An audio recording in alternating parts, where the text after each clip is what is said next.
Please subscribe to Face TV Africa and turn the notification on. Face TV Africa, ẹ jọ̀ọ́ ẹ subscribe, hete.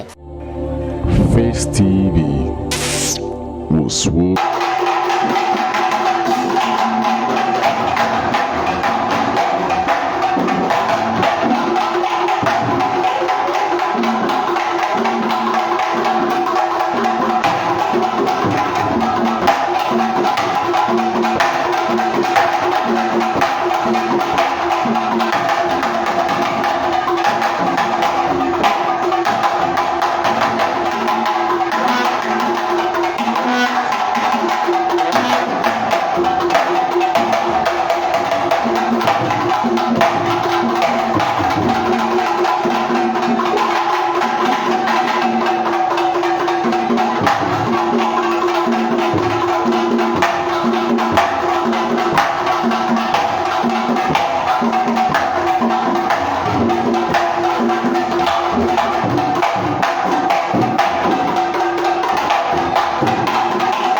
gẹ́gẹ́ bí agbára tí kábíyèsí fún bàbá yìí fún mi.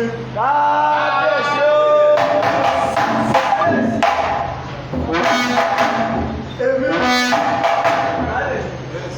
Èmi ló gba aláàfin Ọ̀yọ́. Mo lọ sí Ọ̀yọ́ lé. Mo tún wá lọ gba agbára fún agbára lọ́dọ̀ Ṣàngó. Ní Ọ̀yọ́ tá a ti tẹ̀ wá. Nínú agbára náà, wọ́n fẹ́ máa tẹ̀ wá báyìí. Wọ́n máa ń dá òdòdó pẹ́jọ́ ìgbọ̀mọ́rọ̀. Àmọ́ wọ́n òdò ní àwa Yorùbá. Akẹ́yà olùkọ́dá Ṣàngó Temple said we want to test the power of Ṣàngó through the paper. He said he had been to relics of Ọ̀yọ́ Ilé and he was there to gather more power so as to continue the traditional. Ní agbára kábíyèsí fún àbáyé ìlú. Wọ́n fẹ́ máa ní ògùn náà wò báyìí. Ẹ sọ pé kò ní fún mi o. Ẹ kò ní yí mi lọ́wọ́. He said it's a prayer magic as the father of Ṣàngó is power that can give you power. Power you use. Power you use before his death. To let them know that it's only in Ọ̀yọ́ that Ṣàngó.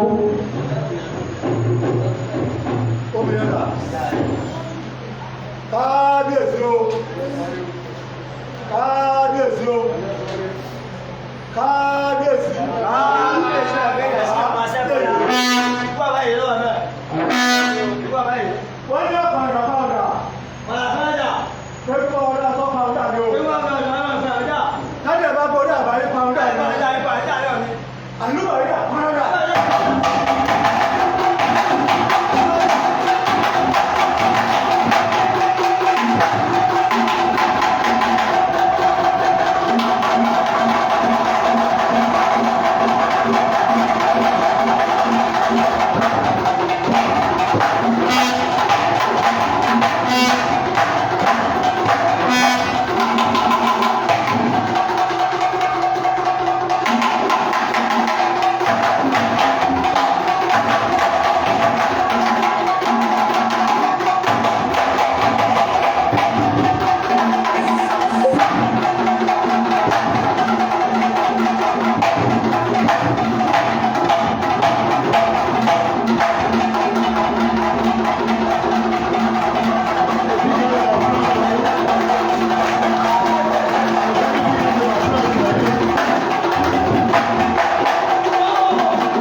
is explaining the efficacy of Ṣàngó powers. Agbára Ṣàngó ni. Tá a bá ní káàrà ọmọ sán lẹ́rù lọ́mọ sán. He said they can command thunderstorm during dry season and it will happen. Tá a bá ní kótó máa rọ̀ nínú ẹ̀rù náà máa rọ̀. He said command rainfall during dry season and it will happen. All these two Ṣàngó powers. Omi tó lọ yẹn gbogbo ẹjẹ́ ká sọ fún ọmọ ọ̀pọ̀ bẹ́ẹ̀. Ẹni ọmọ ọ̀pọ̀ bẹ́ẹ̀. Ẹni ọmọ ọ̀pọ̀ bẹ́ẹ̀. Ẹ bá ń bá ọ̀pọ̀ rẹ̀. Ẹni ọ̀pọ̀ kí eléyìí. Àpọ̀ rẹ̀. Ilé yẹn lè gbomi sínú àpọ̀ rẹ̀. Ọmọ yóò dò. Wọ́n ní bá sẹ́ bá mi ní àjò. Bí kéde bá mi ní àjò. Àpọ̀ rẹ̀ ilé yóò tún ní omi jáde. Àṣẹ. Ẹni ọmọ ọ̀pọ̀ bẹ́ẹ̀. Ẹni ọmọ ọ̀pọ̀ bẹ́ẹ̀.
Gbogbo ìta wọn bá aláàfin ti ayẹyẹ lónìí lọ́yẹ̀ yìí o.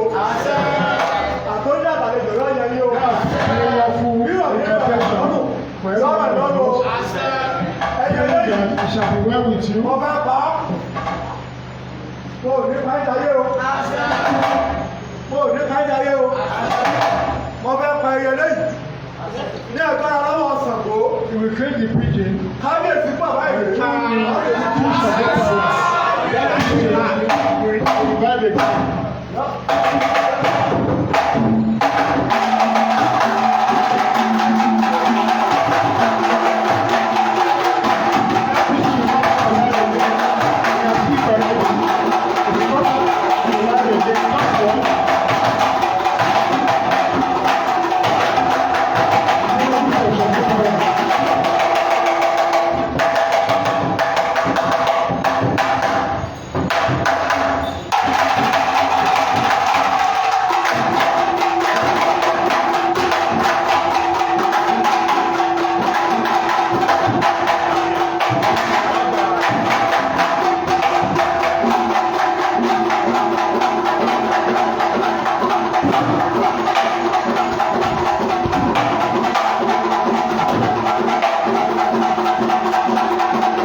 olóríire o ẹjọ báwo ni mo ṣe ẹyẹ yìí ọba mo sọ lẹ́ẹ̀kan mo ní ayé òní ká ilé ayé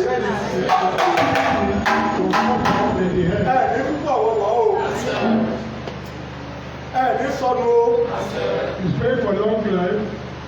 àpájí ń bẹ lóde Ọ̀yọ́ agbára ń bẹ lóde Ọ̀yọ́ ògùn ń bẹ lóde Ọ̀yọ́ èmi gbẹgbẹ aláàfin Ọ̀yọ́ So far, rẹ indication that they are olórí gbogbo oníṣàgbó káàkiri àgbáyé káàkiri ẹ bá tẹ wọ́n tẹ̀.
Only in Oyo here.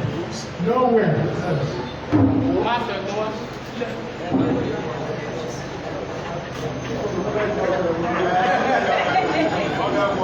For your information, Alaafin has both the power of death and life. He has it. And that is your goal, physical with you.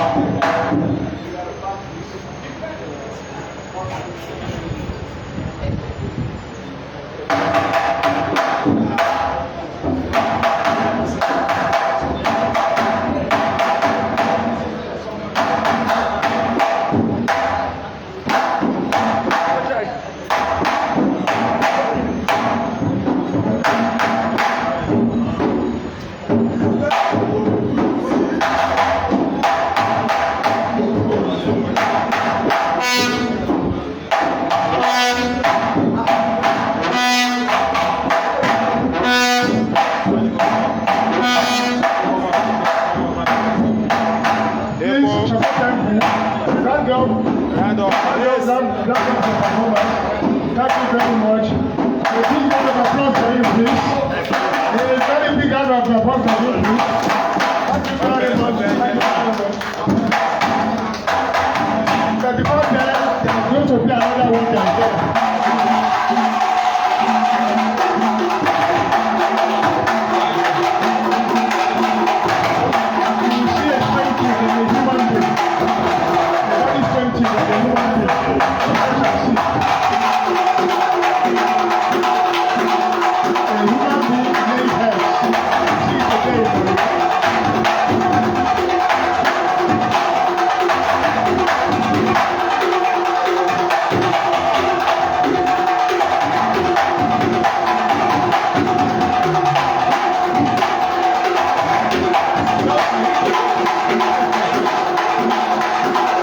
Wonderful. Those are fine eggs. Fine eggs for you. A human being. That's the opportunity that with you. Wonderful. Wonderful. They are fine eggs, so be careful.